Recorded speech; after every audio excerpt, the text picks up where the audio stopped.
তিনি চির মানুষ ছিলেন, কিন্তু এই কোরআনের পক্ষে আসার কারণে আল্লাহ রাব্বুল আলামিন জিরো থেকে হিরো বানিয়ে দিয়েছেন। কথাটা কি বলে? জিরো থেকে বানিয়ে দিয়েছেন, হিরো বানিয়ে দিয়েছেন। কিসের কারণে? কোরআনের কাছে আসার কারণে, কোরআনের সংস্পর্শে আসার কারণে। আজকেও যদি আমরা সবকিছু ছেড়ে কোরআনকে পরিহার করি, বুঝে বুঝে আমল করি, আর কোরআনের পক্ষে থাকি, আমাদের কেউ জিরো থেকে হিরো বানিয়ে দিবেন কেউ? আল্লাহ রাব্বুল আলামিন। এজন্য রাজি আছি তো আমরা?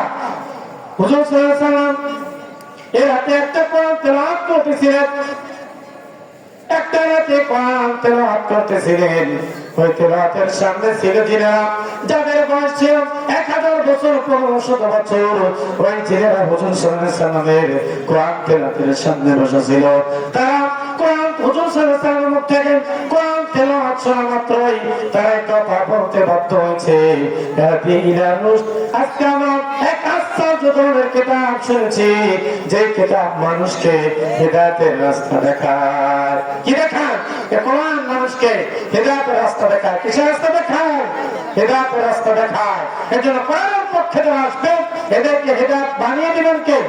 আল্লাহ রাব্বুল আলামিন জানিয়ে দেন, ইন্না নাহনু নাযালনা যিকরা ওয়া ইন্না লাহু লাহাফিজুন। আল্লাহ রাব্বুল আলামিন বলেন, এই কোরআন নাযিল করেছি আমি, আর কোরআনের দায়িত্ব আমি আল্লাহ রাব্বুল আলামিন নিয়ে নিয়েছি। দুনিয়ার সব মানুষগুলো যদি চেষ্টা করে এই দুনিয়ার থেকে কোরআন বিতাড়িত করবে, এই দুনিয়ার থেকে কোরআন শেষ করে দিবে আমার আল্লাহ রাব্বুল আলামিন জানিয়ে দেন, দুনিয়ার থেকে কোরআন শেষ করা কোনোদিন সম্ভব হবে না। দুনিয়ার থেকে কোরআন যদি মানুষ চিরতরে শেষ করে দেওয়ার চিন্তা ভাবনা করে, আমার আল্লাহ রাব্বুল আলামিন চ্যালেঞ্জ করে দিয়েছেন, এই কোরআন নাযিল করেছি আমি, আর এই দায়িত্ব নিয়েছি আমি। আজকে যারা কোরআনের পক্ষে থাকবে, কোরআনের পক্ষে যারা কথা বলবে, ওই সমস্ত মানুষগুলোর দায়িত্ব আমার আল্লাহ রাব্বুল আলামিন নিয়ে নিয়েছেন। আমার বাংলাদেশের মধ্যে আপনি খেয়াল করে দেখেন, এই 16 থেকে 17 বছর কত মানুষকে যারা কোরআন থেকে যারা কথা বলেছে, কোরআনের পক্ষে যারা স্লোগান দেয়, কোরআনের পক্ষে যারা কথা বলে, এই সমস্ত মানুষদের উপরে জেল জুলুম নির্যাতন হয়েছে কি হয় না? কথা বলে হয়েছে কি হয় না? এরপরে কোরআনের পক্ষে মানুষ সরে গেছে, কোরআনের থেকে মানুষ দূরে সরে গেছে। যত অত্যাচার জুলুম নির্যাতন হয়েছে, তত কোরআনের পক্ষের মানুষ আল্লাহ রাব্বুল আলামিন বানিয়ে দিয়েছে। সুবহানাল্লাহ। এজন্য আজকে যারা কোরআনের পক্ষে থাকবে, কোরআনের পক্ষে যারা কথা বলবে, এদের দাম বাড়িয়ে দিবেন কে? আমার আল্লাহ রাব্বুল আলামিনের দাম বাড়িয়ে দিবেন। এজন্য ভয়ের কোনো কারণ নেই।